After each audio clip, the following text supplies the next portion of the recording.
On va prendre un moment pour voir précisément les fonctions de randomisation, donc aléatoire, sur CalcMe. Donc ce qu'on a vu pour l'instant, c'est ce qui est possible par défaut, c'est d'utiliser la fonction random en anglais ou aléa en français, qui prend deux paramètres, le début et la fin. Donc si je fais random 0,10, ben je sors un nombre aléatoire entre 0 et 10.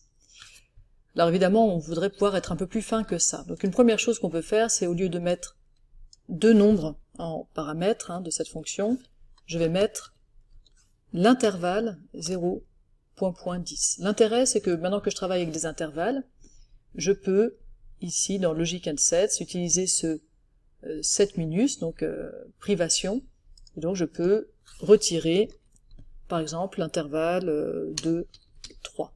Donc si je fais ça, je vais prendre tous les nombres entiers entre 0 et 10, sauf ceux qui sont dans l'intervalle de 3. Donc en gros, 0, 1 ou 4, 5, 6, 7, 8, 9, 10. Je peux aussi retirer simplement des nombres. Si je mets 2,3, eh bien je retire le nombre 2,3, et donc c'est un ensemble contenant les nombres 2, 3. Donc il n'y a pas d'accolade, on met bien entre crochets, même si c'est un ensemble de différents nombres. Et puis si je veux des nombres à virgule, si je veux des nombres à virgule, je rajouterai cette condition après. Ce que je vais pouvoir faire, c'est rajouter un point-point, et mettre un troisième paramètre dans mon intervalle, donc début de mon intervalle, point-point, fin de mon intervalle, point-point, le pas. Le pas, ça veut dire, je pars de 0, et tous les, un certain pas, c'est des nombres que je prends dans mon ensemble. Donc si je fais par exemple tous les 0.1, eh bien je vais avoir 0, 0,1, 0,2, etc. jusqu'à arriver à 10. Et donc là, je vois que ça me permet d'avoir des nombres avec une virgule. Et là, je peux encore, 7 minus, alors je passe ici par 7 minus, vous pouvez vous demander peut-être pourquoi j'utilise pas le slash de mon clavier, mais si je fais le slash de mon clavier, c'est considéré comme une fraction, c'est le raccourci vers une fraction, donc je suis coincé.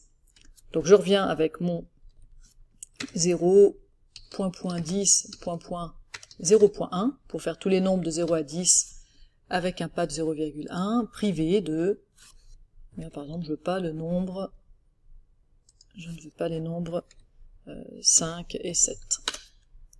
Et là je vais avoir tous les nombres avec un chiffre après la virgule, entre 0 et 10, sauf les nombres entre 5 et 7.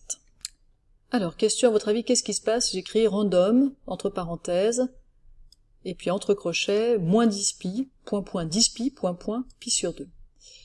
Bien, vous devez vous comprendre que vu la syntaxe, ça veut dire que je vais prendre tous les nombres entre moins 10 pi et 10 pi, qui sont avec un pas de pi sur 2. Donc je pars de moins 10 pi, puis plus pi sur 2, etc. jusqu'à arriver au maximum à 10 pi. Et donc j'aurai comme ça tous les multiples de pi sur 2 entre moins 10 pi et 10 pi. Donc ça peut être assez pratique. Alors encore une chose, vous pouvez avoir envie de définir votre propre liste, que je vais appeler L. Alors, par exemple, une liste avec les nombres premiers. Voilà.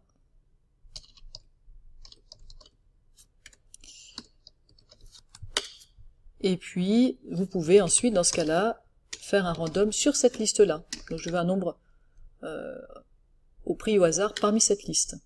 Et je peux même faire parmi cette liste, sauf 11 par exemple. Voilà, ça c'est une syntaxe qui est possible.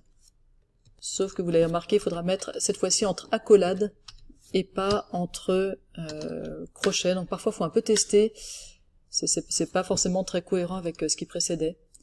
Mais voilà, quand c'est avec une liste, on va retirer avec des crochets. Puis vous pouvez faire une liste de choses qui ne sont pas des nombres. Vous pouvez tout à fait définir une liste de mots. Donc vous allez les mettre entre guillemets, chat, chien, souris. Et ça vous permettra, par exemple, après dans un exercice, de choisir un mot parmi ceux-là et d'avoir des exercices, des problèmes avec des choses légèrement différentes. Donc si je fais un random sur L2, eh bien ça va me sortir au hasard un mot parmi cette série de mots. Donc ça peut être intéressant si vous voulez varier légèrement dans des problèmes.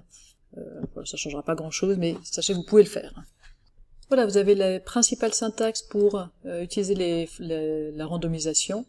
Ce sera utile dès que vous voulez avoir des paramètres random un peu sophistiqués.